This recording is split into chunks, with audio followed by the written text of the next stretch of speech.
disagreement. The show seems to be very men versus women and anti-marriage, basically all opposite of Christian values when it comes to dating, relationships, and marriage. The anti-marriage component, so Andrew's Christian, I'm agnostic, but I have very positive attitudes towards Christianity. I'm anti-marriage. So I want to get married one day. I look forward to the whole wedding and everything. Yes, so Nina, can I give you the what you probably actually hear here, which is my argument. I think that marriage is extremely valuable because it's sacramental from a Christian form. I don't know what denomination you are. Some denominations don't believe that it's a sacrament. I think that they're just kind of like phony Christians, though. I think marriage is a holy sacrament.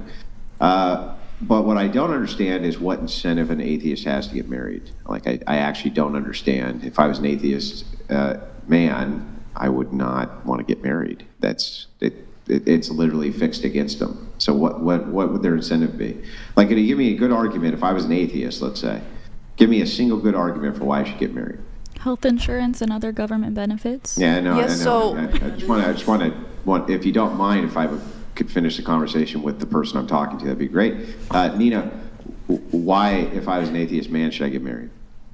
Well, obviously, like as she mentioned, the legal benefits, but also is because, a lot of people say that marriage is just a piece of paper and but like these things have meaning. Like our college diploma, like that's just a piece of paper, but it has meaning. Money, well, it what's has the meaning for me? You're putting it on paper, you're finalizing it. So yeah, why can't I finalize it by just declaring it? Usually you need it written why do you need that? Because it's physical evidence. I think for the diploma, wait. Why is that a requirement for marriage? Legal marriage, yes, you need it physically on a piece of paper. Why do you need that? For me to declare if I was an atheist that I'm married to a woman, why do I need a piece of paper exactly? Well, no, I get what you're saying. Atheists, they don't really need to get married, but this is just how. Married, yeah, they don't. Then it sounds like you're anti-marriage, Nina. No, I'm not anti-marriage. Well, exactly. That's the whole point, right? It's like you're not anti-marriage, but neither is Brian, neither am I. What we bring up is the point that I can't think, other than you being religious, what the purpose is for atheists and agnostics to get married. So she brings up things like health insurance, things like this, right? You can have all the perks of all of that absent marriage. You can forward your will absent marriage. You can name people as your life insurance beneficiary absent marriage. Like, you can do all of these things absent marriage. Even when it comes to tax brackets, marriage doesn't even give you that much of a benefit there. And your earned income child credit, you get that even if you're not married. So it's like, what is actually the incentive for men to take that risk, even if there was these tiny offsets, let's say? The risk is, okay, well, we can get a divorce and the state takes half my shit and gives it to her. It sounds like quite the risk. So, like, if I was an atheist man, really, as a Christian woman, give me the most compelling reason why I should get married. No, I see for an atheist man why they wouldn't want to get married because of the, potential financial ramifications, but everything in life is a risk. Like, there's a risk for everyone involved. Like, let's say an atheist woman, she doesn't get married, and then she ends up having a kid with that guy, and, let's say he leaves her, he cheats on her, whatever, she doesn't even get child support or, alimony. So it's like, there's a risk for everyone involved. Like, it's like, there's no, it's very situational. There's no definitive answer.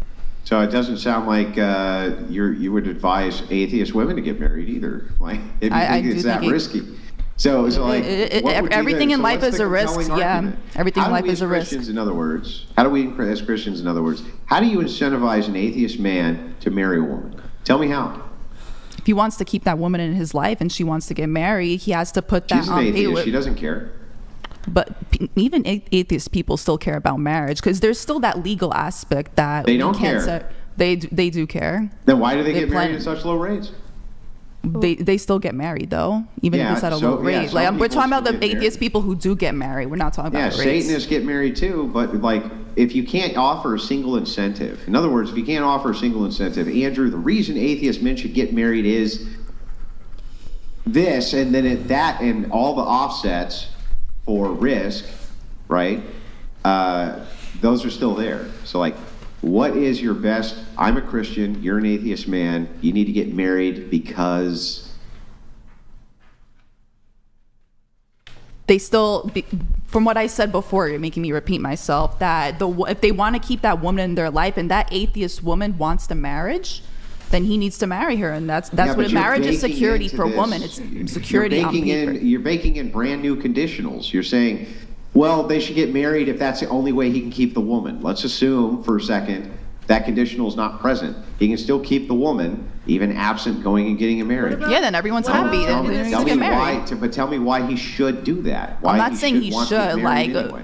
I see what you're saying, but what about the situation of like getting like your green card? I don't know how that works specifically. I don't know anything about it, but I've heard people. What does this have to do? No, I'm saying people get married to stay. Yeah, they could be incentive to go get a fucking green card. That's what I'm in saying. Like a micro portion of these situations has nothing to do with what we're talking about. So are you talking about? Okay, I have a question for you. Okay, are yeah, you talking? I don't care about your question. I want to finish my conversation. So no, but I think it might help her understand. I don't care. I want to finish my conversation. So real quick.